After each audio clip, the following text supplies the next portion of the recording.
2, 1. All right. Welcome everybody to another episode of Three Birds and a Punt. As always, I am one of the co-hosts. My name is Afia, and I am joined by my friends Whip and John. Say hey, guys. Deuces. Hey. All right, as you can see, we got one of the three birds are finally back together. Whip is back, and we're here for a great show. Especially after that ridiculous game against the Raptors, we got something to talk about tonight. So it's a good time to be back. All right, the title of our show, episode 42, is called "Ball Don't Lie, but Refs Do." Okay. All right, and we just gonna get right into it. All right. As always, we are so happy to announce our partnership with AmazeMedia Labs to be the official podcast of the Pigskin Network. You can find the Three Birds and a Punt on Twitter, Instagram, and YouTube, Apple, Megaphone, wherever you get your podcast. At Three Birds and a Punt, please download, subscribe. We really do appreciate the fans and all the support we've been getting. You guys have been great. Indeed. All right, y'all. I just want to jump into this game because honestly, I'm gonna tell the fans we had a whole different title for this show. Okay, it was supposed to be titled "Sweep Incoming." Okay, and yet here we go. I don't know if it was JoJo's hand. I don't know if it was the moment. I don't. Nothing looked right. They didn't look interested, engaged, mentally. All of it was bad. So what was your thoughts? What are y'all seeing? I'll start with you, Whip. And We haven't heard you for a while. salutations, everybody. It's been a minute. John happy to hell I'm back. He's smiling hard as shit. No, listen. You said you don't know what it is. Shit, you know what it is. It's them goddamn refs. Man, That is. yeah, but refs can't explain JoJo's body language though. No. that ref in particular has caused some That very questionable right, like, calls and questionable games of ours in the past too. dude has a torn ligament in his hand. All right. Okay, fair. Okay. And you and I or John, nobody don't know unless you really had that shit in your hand. We don't know how it really feels. Fair. All right. To be honest with you, yo, this may sound corny, crappy, whatever. Sixers didn't want to win this game today. They want to win. Think so? They want to win at home. All right. They want to win it at home. Matisse wasn't able to play. You know, they want to win it at home. They want to see the Philly fans go off. They want to see Harden advance to the second round in his new hometown of Philly. Yeah. They didn't want to win that. And here's another thing. The referees, man. Look, that boy Nick Nurse, man. Salute to you, dude. You finally. Yeah, that was their gift. There's the game, and then there's the game within the game. Oh, sorry, John. No. The dude been biatching. Not bitching. The game within the game. Since game one. He been doing it so much to where the officials, when they go home from a hard day's work, they turn on ESPN, they gonna see him bitching again. So he's them, I need y'all to help me. Like, nobody can contain JoJo, man. Nobody can. And the only ones who can put him down and defend him is them officials. Yeah. Job today. That's what they did. And if anybody watched that game like I did, you have to admit, come on, man. Listen, there was the cat name, Pascal Siakam. Yes, Siakam. The ball and the flopping is ridiculous, yo. Yo, he pushed off so many times, and yet there was never a call. And whenever you could see any hint of that on our side, whistle. Yeah, I do agree with you on that aspect of, like, the refs really put their stamp on this game more so than yes, they did. And it's unfortunate, guys, that it's like that through all sports, man. Yeah. Because it's like you bust your ass, you trained your ass off to get where you needed to be a professional at your craft. And everything you put in blood, sweat, and tears, You got this man bald headed with hair on the side of his head with a black and white shirt on going to determine what you did and what you didn't do when you know damn well it was done right. I think that's bullshit. I call bullshit. Okay, but let me play devil's advocate here. The last 3 games, when the calls were going our way and we was going to the line practically the whole damn game, and Nick Nurse was bitching they, at the refs because we was going to the line too damn much. Did you have that same argument? Yeah, no, I don't, because if you look at the games, they was following them. Yeah, there were some clear calls. No. I'm not disagreeing with you. I'm just not disagreeing with you, but you see, it's gonna. To me, it's not that it's not an issue that the refs called the game. It's that they didn't call it fair. Yeah, they were getting us for ticky tacky stuff that they weren't getting the other team for. Yeah, Tobias gets an offensive foul for turning. For turning. Right. Nick, listen, guys, where did we play at today? Toronto. Okay, we're right. You played in Toronto. Nick Nurse lives there with his squad. that's their place of employment. So you better believe the powers that be over him was like, look, man, get the word. How you gonna get the word out? Put it on the media. Put it on social media. You know, if you say some old bullshit, everybody gonna eat it up and it's gonna get around. The officials is eating breakfast with their wives, and they say, "Oh, gotta go to work. Gotta call some shit on these Philly boys." And that's what it was. And if you look at the first 3 games, look at the first 3 games. What? Yeah, I would say this that I agree with you. Like the way that they was calling the game was obviously skewed, you know, and I think that for sure the Toronto took advantage of it by going the extra mile and pretending when they didn't, you know, to get more calls. And I agree with you too that Toronto, they wanted a game 5, and so they pushed it to a game 5. You know, but at the same time.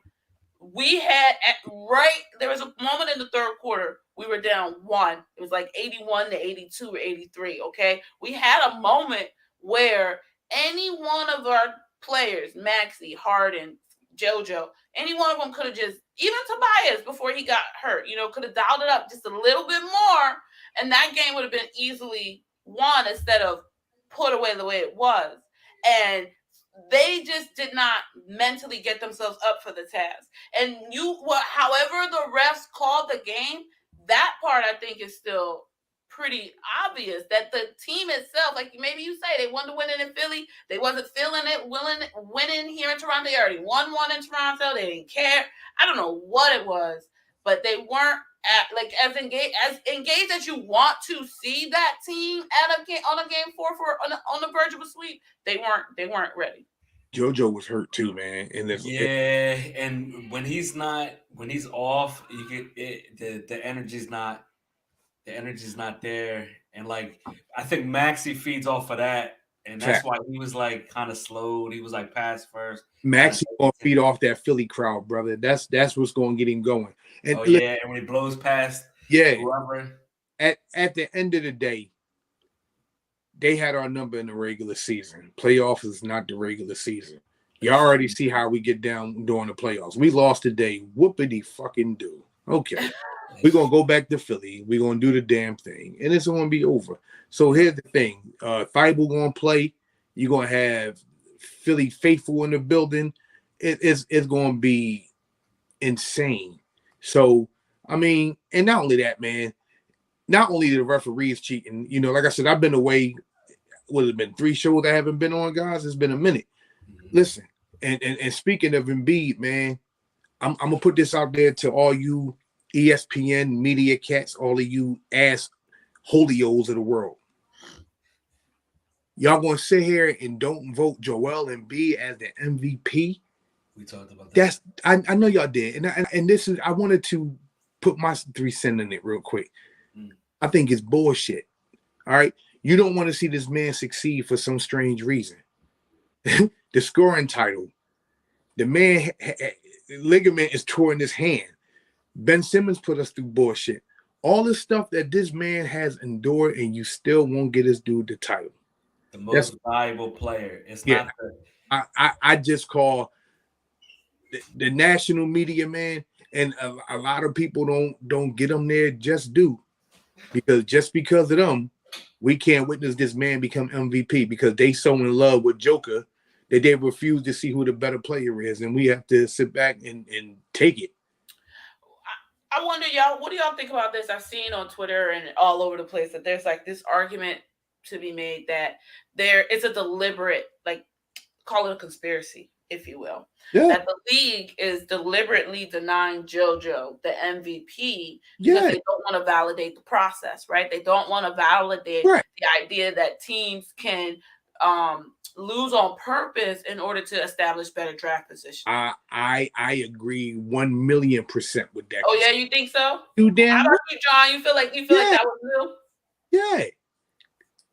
Yeah. Think about that, John. Adam Silver. Think about what he was doing. What happened to the old GM here? He got vilified. Exactly. Slandered. Exactly. Yeah. So now that the man, put up the numbers twice in a row, last year and this year, you give it to Joker, then you go give it to him again. Why? Just to keep Embiid from not getting it. There's nobody in the NBA this year better than this man. Nope. This man is a living, breathing titan. All right, real rap. You can't do nothing with him. The dude is a stretch 5. He can do whatever he wants. You can't do nothing with him. And Joker is, for God's sake, Draymond Green is shutting this man down, dog. They're on the verge of getting swept. And JoJo gets triple teamed every time he touches the ball. And then he shoot a 3-pointer being triple teamed. And make it to end the game. Like, come on, dog. Like, what is it? Like, I don't know what it is. Somebody's alarm is popping. I don't know what it is, but it's crazy. It's just that it breaks my heart, man, as a Joel Embiid fan and just a fan of basketball, period, that the conspiracy theory is like written all over your face. It's easy to see. It's right there. And you don't want to give this man what's rightfully his because of the process? Seriously? Yeah. Did they vote yet?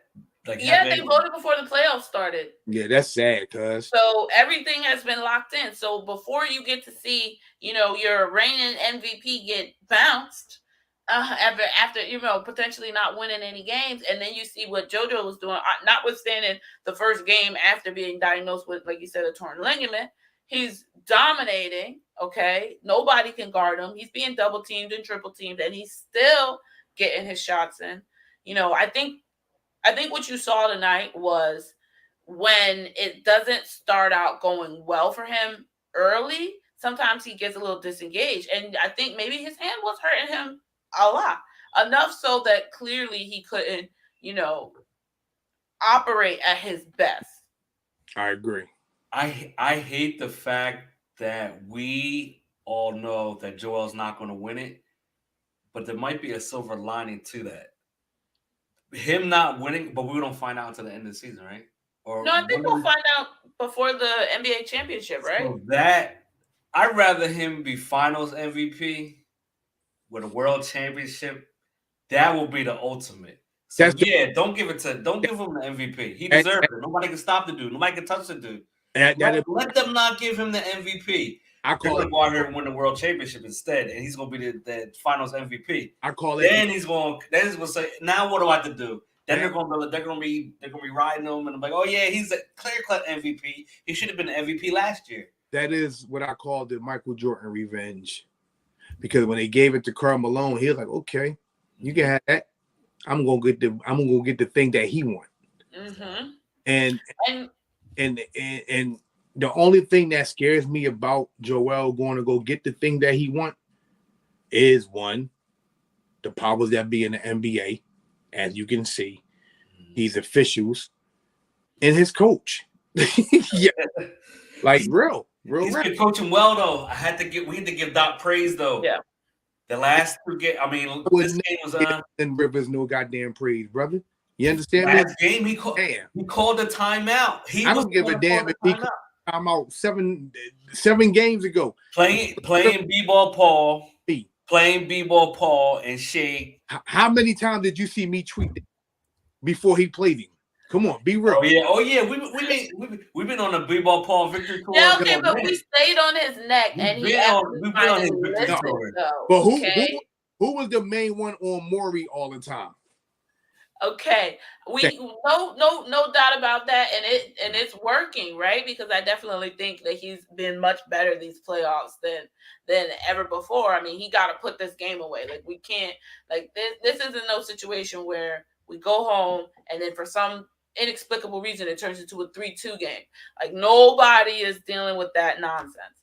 And with Doc, that is a concern because even though everybody liked, I guess, his press conference at the end of the game where he was like, yeah, I'm not going to complain about the refs like the other side do. And the Sixers just weren't ready to play, like just mentally, blah, blah, blah. You, the coach, all right, I see you calling them out, but it was your job to get them mentally ready and mentally prepared. What was going on during the week? Like this energy just doesn't show up on game time. I the energy came from playing the younger guys too. I know earlier, like Isaiah Joe and I'm just saying in the sense of like the fact that they didn't seem interested in winning today. It starts from the head coach. What were you doing to make sure that they stayed engaged, to recognize that we have an opportunity to rip out the Raptors hard? Like there are ways that you can invigorate and engage and get your stars ready to play even when they're hurt and even when they're disinterested. Why wasn't he out there reminding JoJo the last time we was in Toronto and we had our chance at the championship ripped away, and now we're giving them like, where was the motivational talk to get the team ready? So let me piggyback off of what you just said. You said Glenn Rivers was trying to. Why wasn't he motivating Embiid about what happened to Toronto? I think he did, but he said he did. But I think he said, you know what? But now we're gonna get them back in Philly. But to me, the idea that's a little bit arrogant. I get what you're saying. This idea, like let's just go home and let's just win it at home. Like fuck Toronto, let's just win it at home. Mm-hmm. But you had a chance to rip their heart out and have a week to get rested and get ready. Like I get the benefit of winning it at home, but I don't know, man. I hope that don't come back to bite us in the ass. This idea that it's easy to win at home. There is a benefit with us losing today, and if we wrap it up on Monday, at least if we would have swept, we would have had like this whole weekend. They would have been off for a while because that Miami series is gonna. And his hand would have had more time to heal, and a lot of things just would have been different. I don't know. So here's the thing with that. I don't want a lot of rest ready to play Miami. Yeah, exactly. I don't need no a whole week off. Nope. No, because guess what? You got to be game ready, and being ready right now is their mentality. All you got to do now, go back Monday. You rest a day, 3 days or whatever. Get your hand right, ice it, do what you got to do. Get the masseuse, whatever you got to do. Be ready. No, I don't. That's the thing. I don't need no break. No, because I want to be just as equal as Miami is. Yeah, man, we both gonna be. I mean, I guess, but you know what I don't want to see is like, listen, we got a big man, okay? JoJo is a big man. We're trying to play 16 games in a short period of time. This is a man that if we're trying to maintain this steady pace of not really getting too much rest and kind of just going through series after series, making it to the way. We know his injury history. He already has his torn hand.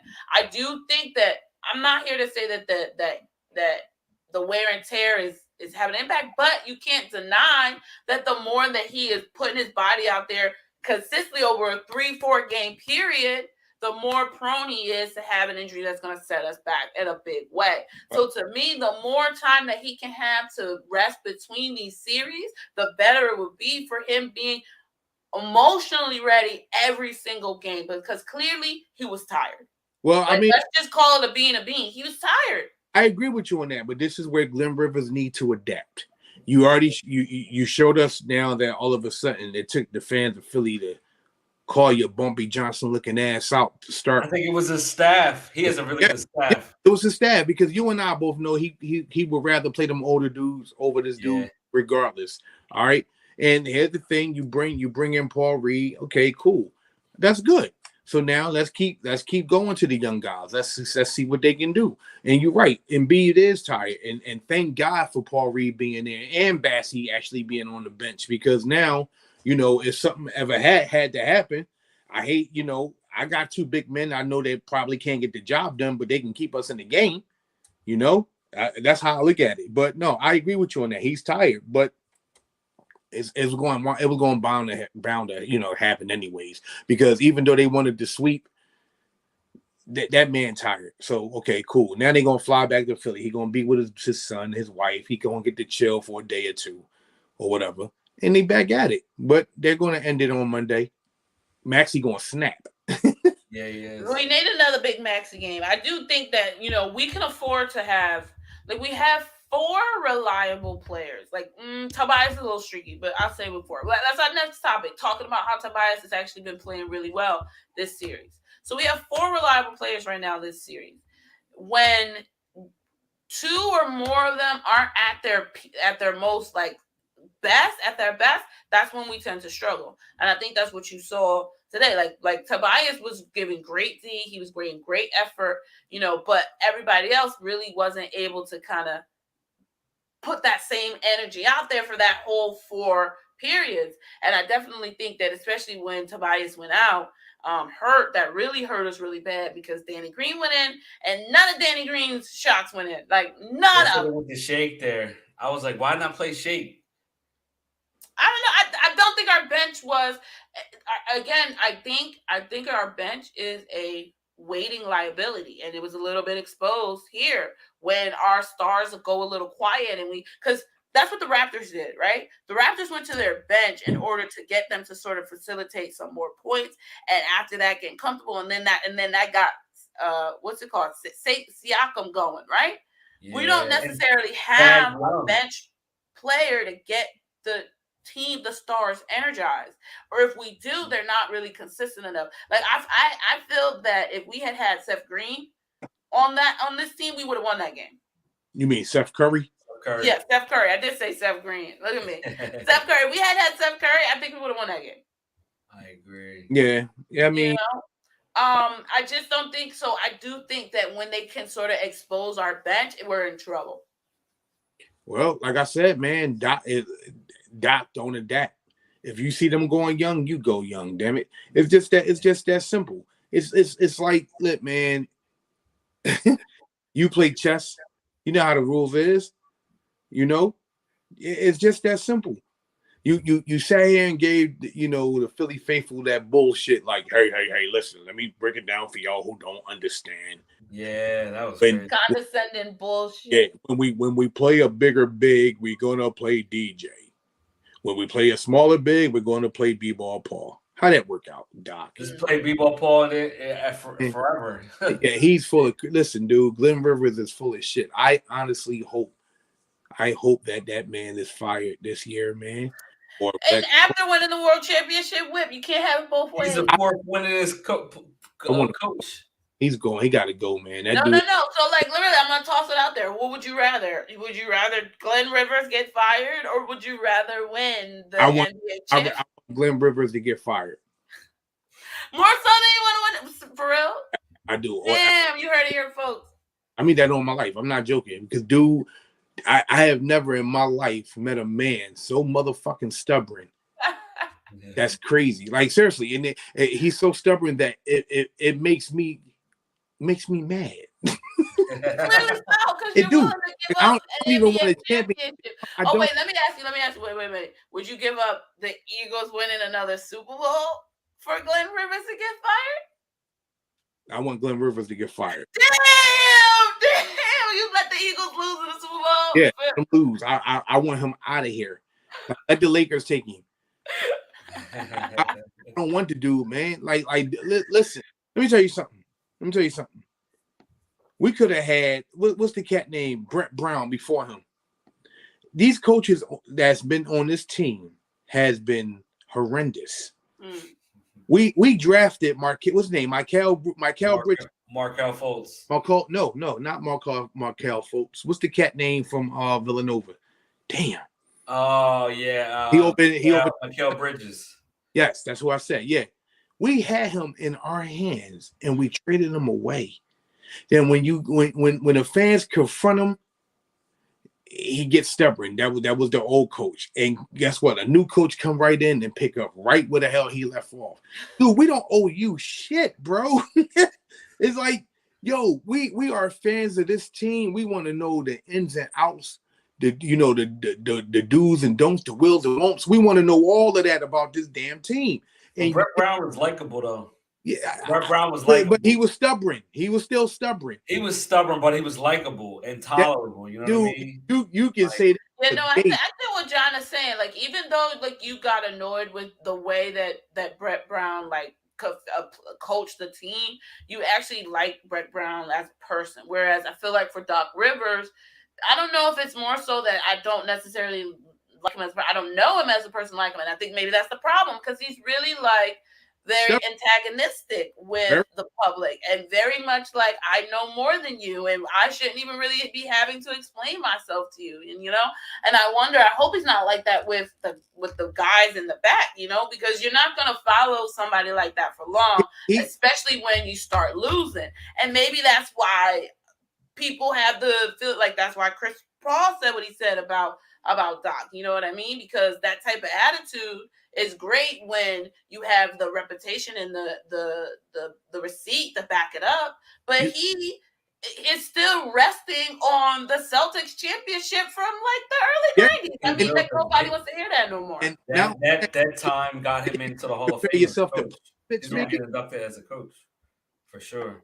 Like, how you gonna try to compare yourself to Pop? Right there, win wise. He just, wins. This like wins. You know how wins are. Like John. It's the wins. So he's like pumped his head up. I don't know. He figured he's a Hall of Fame basketball player, and now I can do it as a coach. He won a championship with the Celtics. Had one of the most runs versus Kobe. Did Doc win, John? Come on. I think he. You think? How many did that? I'm gonna say there were a coaching change. I would give it to Sam Cassell. I think it's one. Players, if you notice when the players come off the court or like in intermission, different. I would see different players coaching with Sam Cassell. I'm trying to go around the question. I'm gonna ask you again. You think you smooth, old man River? I'm on to you. How many rings did Doc Rivers win? One. How many do Pop got? 5. Oh! Is 1 and 5 equal? I didn't know 1 and 5 were equal. No, but he's thinking about the win. He's going the wins, but he won as a player too. Guess what? Until you can get some hardware behind you like he got, and don't depend on Kevin Garnett, Ray Allen, and Paul Pierce and Rondo to save your ass. To be fair, right? Like that's what I'm saying. To be fair, for him to rest on his wins completely negates the fact that what kind of teams were he coaching? He wasn't coaching scrubs. He didn't get to all those wins with a bunch of no-name nobodies, whatever, what have you. He got to those wins with a bunch of Hall of Fame, surefire Hall of Fame players, and one NBA championship for all them damn wins. Come on now. Yeah, he didn't pan out in LA either with the Clippers, did he? Nope. And then he's gonna go back with the Lakers, right? Hopefully so. And if he think LeBron, no. Hey, look, and if he think he can't handle the Philly fans, boy, you got some shit on your hands in LA. Them boys love their basketball out there. In the same building he used to coach. I know that, but I'm trying to tell you, Laker fans, the West Coast, they are in love with the Lakers. So you go ahead and try that mumbo jumbo shit if you want down there. Go ahead if you want. But yeah. I mean, look. We hope that Doc will eventually see the light, but we're not expecting it. Okay, honestly, I just want to see JoJo win a championship because For a big guy who does what he does, we can't expect this type of season often in the sense of his health. And I'm not talking about the sense of his play. And so when we know how it can go with JoJo, because he plays hard, he plays with passion, and that sometimes comes with that bump in that grind that, gets him hurt. And when he's hurt, I don't think he's as mentally engaged as when he's not hurt. And that makes a lot of sense. When I'm hurt, I'm not physically as focused and dialed into my work and my details as I would be if I was completely healthy. So I like the city of Philadelphia has dealt with a lot of disappointment. Okay, we are covered against that. We know how to deal with heartbreaking losses. Okay, but I don't want to deal. I don't know. I just don't want to see JoJo crying again. I want to see him holding up a trophy. I want to see him happy. I want to see him feeling like so excited and just tears of joy. And if Doc Rivers has to be the coach right now, for it to be right now, because I feel like this is the best time, then I'm okay with that. Hell to the no. Oh, you can have that. All right, well, I'll let Dwip have the last word on that. And since we ran over talking about Doc and we included Tobias, let's just go right on to that ad break. All right. All right. So let's get to it.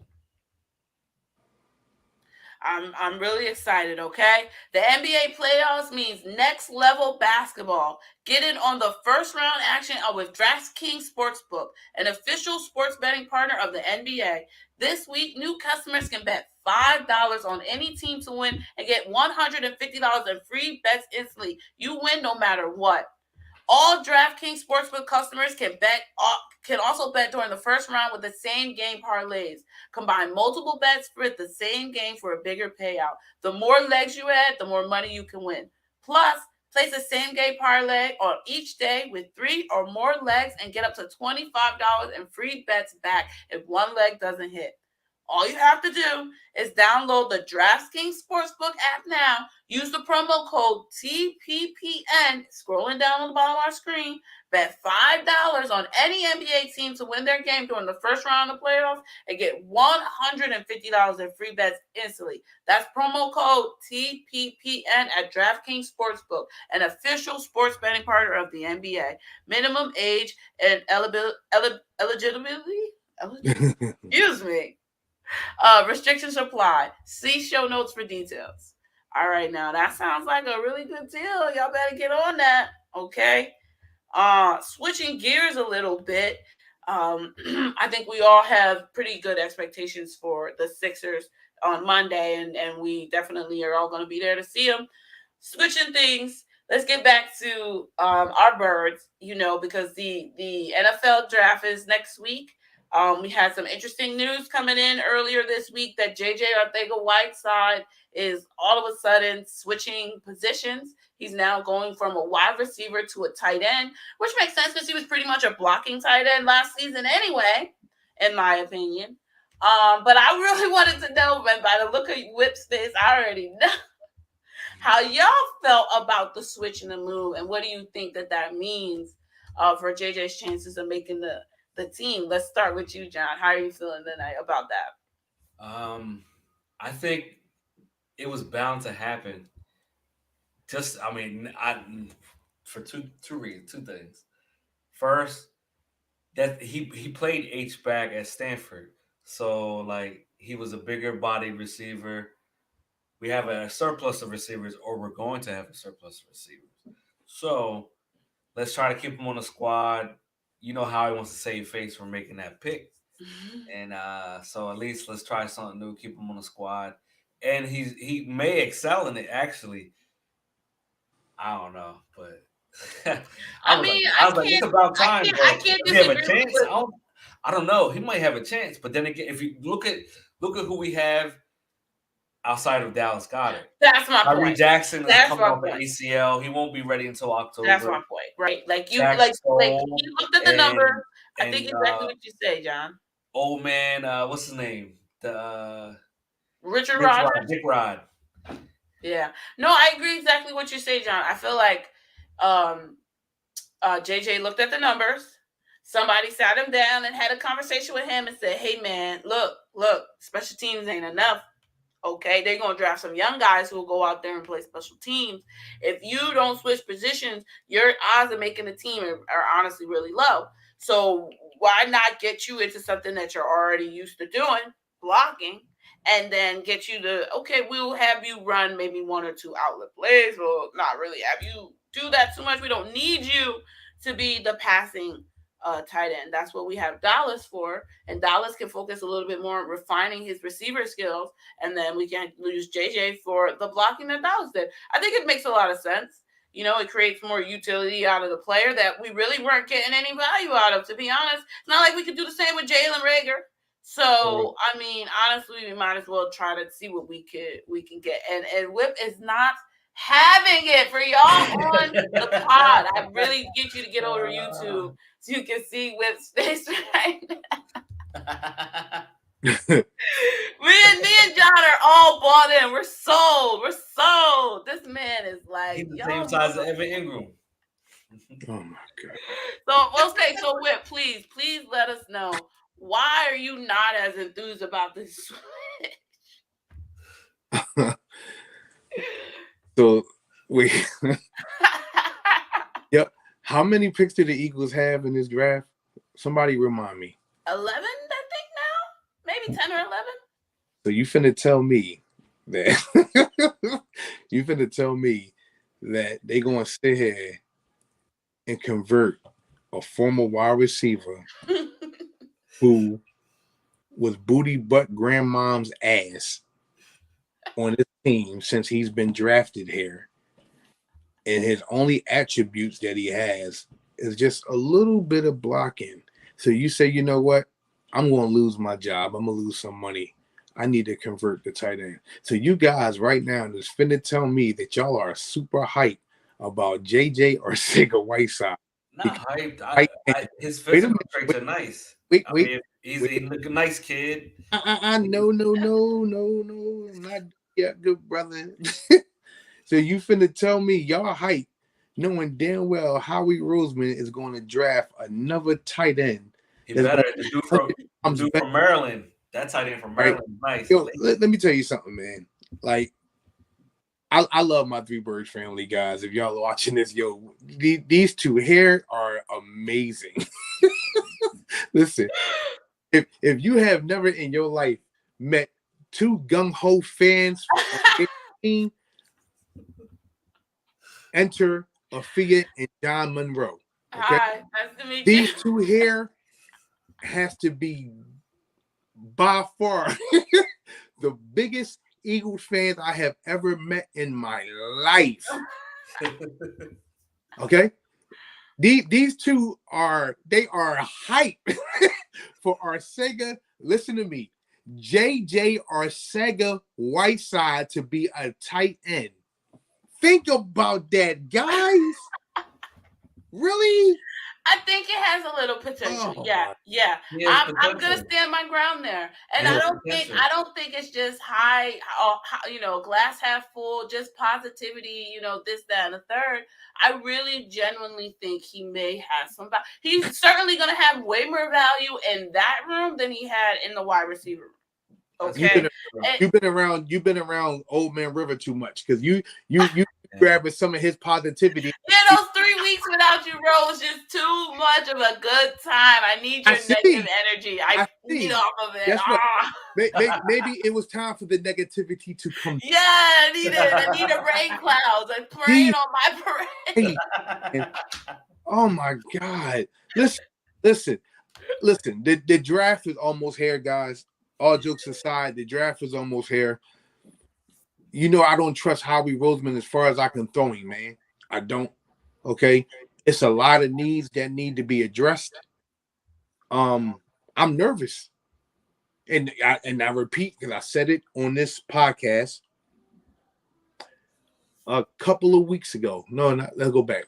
Maybe 2 or 3 months ago. 2 months ago, I sat here and told both of you that I have a tradition. I usually watch draft day, but I am so nervous out my mind that I'm going to skip my tradition just so I can because I don't want to bring bad karma or bad luck. You Hear know me out. what though? Hear me out. Hear me out. Hear me out. And the reason why I say that, because every time, and John can vouch for this, because he got his tradition from me, so we became one. So he can vouch this. Every time we watch that show, because we text each other a day before, we watch it around the same time, and we go to sleep like it's Christmas, and we wake up it's we do it every year.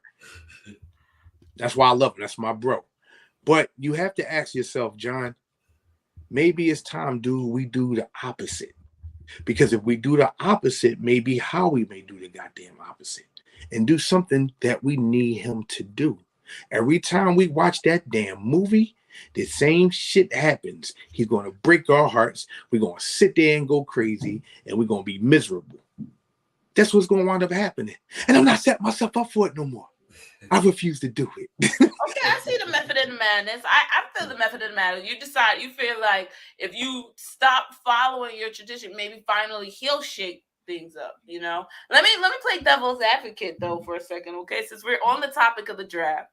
All right, since we're gonna finish the night with, I think, the best discussion of the night is kind of getting into our favorite time. Is for any football nerd or anybody who loves just the game of football, the draft night is the best because that is the most exciting part of your team. You're full of opportunity and hope that this player and this thing and this will completely change the trajectory of your team. And we certainly hope that for the draft because we got 10 picks, okay? And we have a lot of flexibility of things that we have. 11, okay?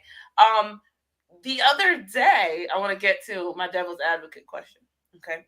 The other day, I was reading this article by Elliot Shore Parks, actually. I know y'all don't like ESP, but hear me out. Hear me out. Hear me out. Hear me out. Hear me out. Yeah, all right to you.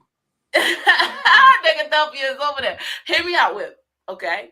So I'm reading this article by ESP, and he's commenting on a broader ESPN argument that took a look at the last, I guess, past 7 or 9 drafts since like 2012 or whatever like that, and compared all the GMs in the league, and how he came out 6th on the list of good GMs during the draft. I was surprised by that number. And when they dug deeper, they were saying like if you mediate 2012 with 2015, okay, you take those two away, those cancel each other out. Howie still has had pretty great draft, notwithstanding 2016. Because guess what? 2018 is panning out pretty well. This last draft is supposedly looking very good. 2019, we seem to be doing okay. So comparative to the rest of the league, Howie is 6th at the draft. So what say you then to this idea and this perception for fans that he's terrible at drafting? Wait a minute. Wait a minute. Wait one goddamn minute. Pause. Did I just hear the lovely Afia? I know so. I must be on. Something is wrong. I'll make sure. All right, I'm all here. Did I just hear this woman just compliment Howie Roseman? You haven't been here these last couple weeks, bro. I've been nice. She just compliment I've been nice to Howie Roseman these past couple weeks, bro. Listen. Credit where credit is due. What? He's a great trader. He trades well. Yeah. Yo, what happened to my sister, yo? You wasn't here, bro. Yeah. You wasn't here. John got to me. John got to me, bro. You did that SpongeBob episode when he was acting normal, like, hi, I'm normal. You did that to her. You did that to her, John. You did something to her. Because I have never met somebody who hate Howie Roseman more than me, and this woman hates him more than I do. Oh, don't get it twisted. He can still get fired. You on that Glenn Rivers tip? I'm on that Howie Roseman tip. Okay, I lose a championship for Howie Roseman to get fired. I will never, ever, besides 2017, give that man props.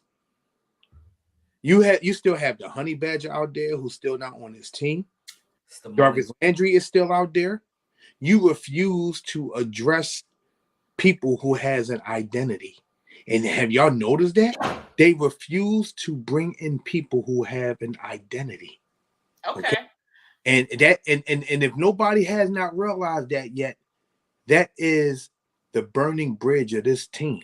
This is Mm. why Howie Roseman and Jeffrey Lurie conduct their business. If you are not a yes man, you cannot be on this team, man. And that is the problem. Okay. Think about this, guys. Before Bobby Wagner went to the Rams, he was out there for how long? Since the beginning of free agency, right? Because Like they got rid of. Ain't it kind of strange that you wouldn't bring in probably the best linebacker in the free agency period to for a visit or a call? You got Jarvis Landry out there who is known for not biting his tongue, who still don't have a job. The Honey Badger is still out there, even though they saying talks is going on.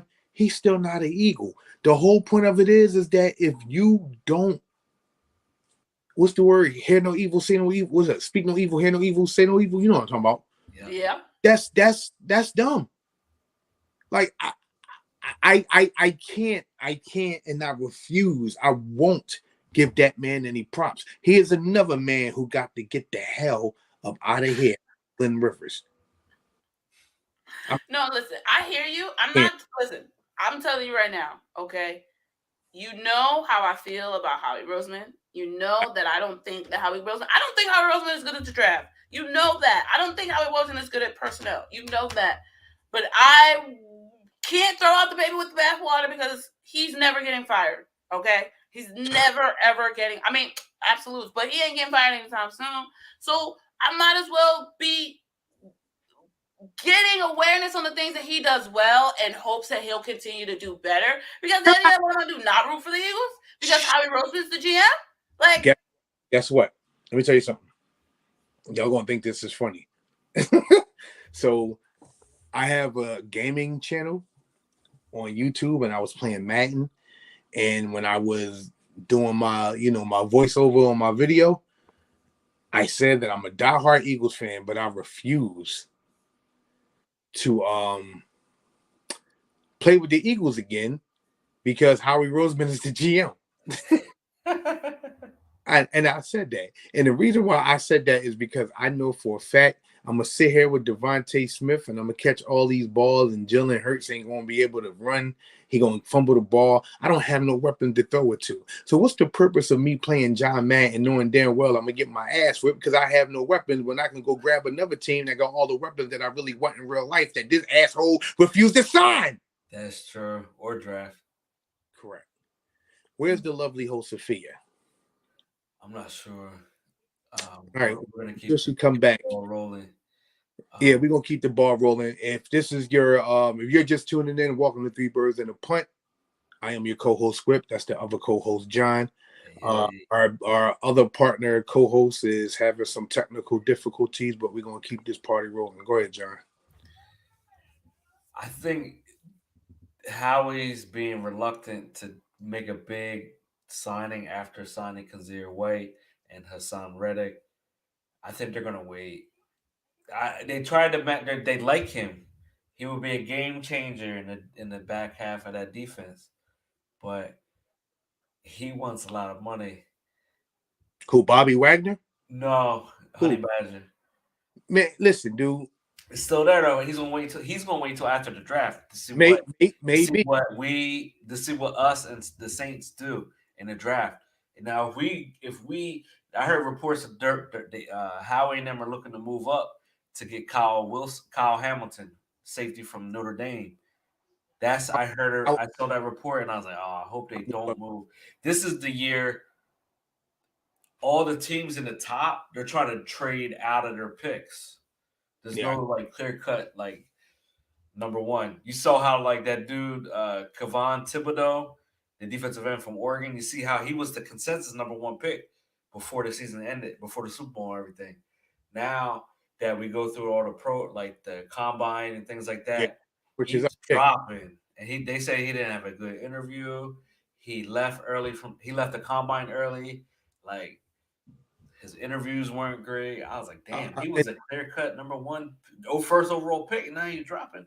and So that's why like I say, man, um, you got to go get who you want. You know what I mean? If you want them, go get them. But I don't think that the safety you was just talking about, he's not worth drafting up the grab. Hell with that, man. Listen, um, what's the linebacker? What's the name? Jacoby. Illinois, No, what's the boy name? Kobe Dean. Yeah, him. Jacoby. Yes, Lord, cuz listen here. That dude's I a would not be mad if we got him and that what's the other cat name? The wide receivers. Pickens, that's his name. We're trying to get George in the second round though. That's it. Am I saying his last name right? George Pickens, yeah, he's nice. I Man, saw him on all the dude, listen. he was coming up before he signed at Georgia. Man, I listen. saw him, he's nice.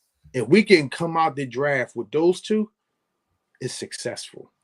Mm-hmm. See, this is why I have hopes, and I don't even believe I'm saying this. God darn it.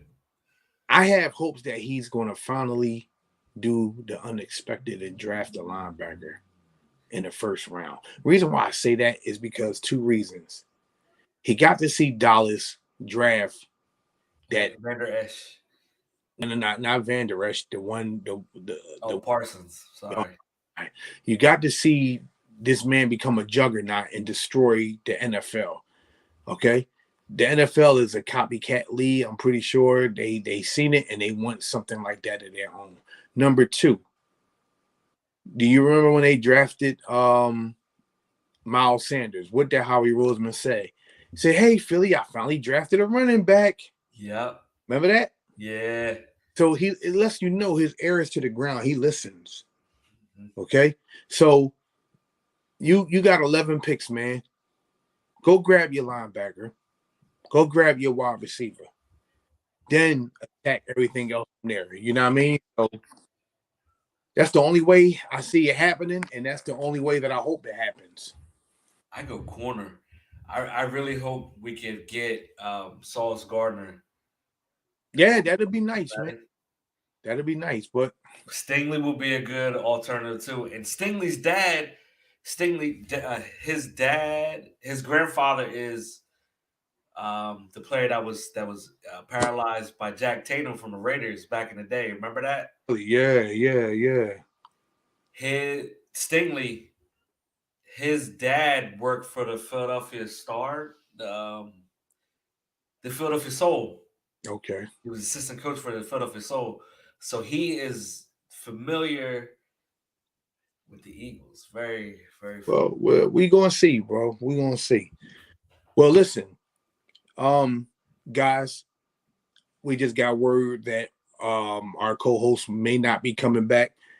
Oh, there she goes. I'm back. I was about to say because we was about to end the show, man, because it's almost that time. I know. I can't even believe it. I was so looking forward to this, and my computer must have known how excited I was to talk about this topic. It froze on you because you started talking that love of Howie Roseman. Yeah. And I think this was right on time. They said, you know what, we ain't having this shit. It said, I with that bullshit. Yeah. I don't know who this is, but it ain't the computer said, yo, either get down or lay down, goddammit. And that's what it's like this is an unauthorized user. Abort. You can't do that. But what we were saying before we get ready to get up out of here, I wanted to get your takes on the upcoming draft and what do you think Howie Roseman need to do with the 15th and 18th pick in the draft? Oh yeah, absolutely. So I definitely think that our top priorities is, it sounds very obviously like basic to say this, but our top priority has to be the top defensive player left on the board and the top offensive player left on the board. I'm honestly not troubled by the position. Why? And I'm going to tell you why. Because at 15 and 18 teams, historically, Howie is terrible at drafting there. Terrible. I'd much rather him package one of those picks and move up into the top 10, where his odds of success are way better, and or go back into the second round and get more bang for his buck than pick at. Who was our last 15, 14th pick? Do you remember? No, Derek Barnett. Derek Barnett. Okay, and where did we pick Jalen Reagor? In the teens. Okay, so to me, honestly, if we are trying to force a need pick in the teens, they're not. I honestly don't think they're going to be good, because they're probably going to be like maybe the third or fourth best at that position spot. But if we just pick the best player available, period, I don't care if it's offense or defense, best player available, period, any number, I think we'll pan out. Well, we're going to see. All right. Well, that has been this episode of Three Birds. I'm sorry I missed that part, but the computer gonna do what it's gonna do, and obviously it's a conspiracy. It's a conspiracy. I'm just here. Okay. Please make sure you are subscribing and downloading the podcast. We're streaming on Apple, Spotify, Megaphone, wherever you get your podcast. Okay. And right now, follow us on Twitter and on YouTube at Three Birds and a Punt. You can follow me personally at According to Athea on Twitter. Okay, you can follow my guy Whip at Whipadelphia. Oh no, that's right. Homeboy done changed it again. Yeah, it's to the point to where just follow me on Three Birds and a Point. Just follow. Paint God, isn't it? Paint God. Paint God 2K. That's right. I got you for next week. Paint God 2K. All right. And then we also got. Who are we following? Let's see. Last one. John Monroe Jr. Old man Twitter. Oh, you see how where the name come from? All right, y'all. Before we get out of here, hit that subscribe button. Okay, that has been a great episode of Three Birds and a Punt. Deuces, go Birds. Deuces, go Birds. Go Sixers too. Damn it. Go Sixers. Get that win. Go Phillies. Peace. Peace.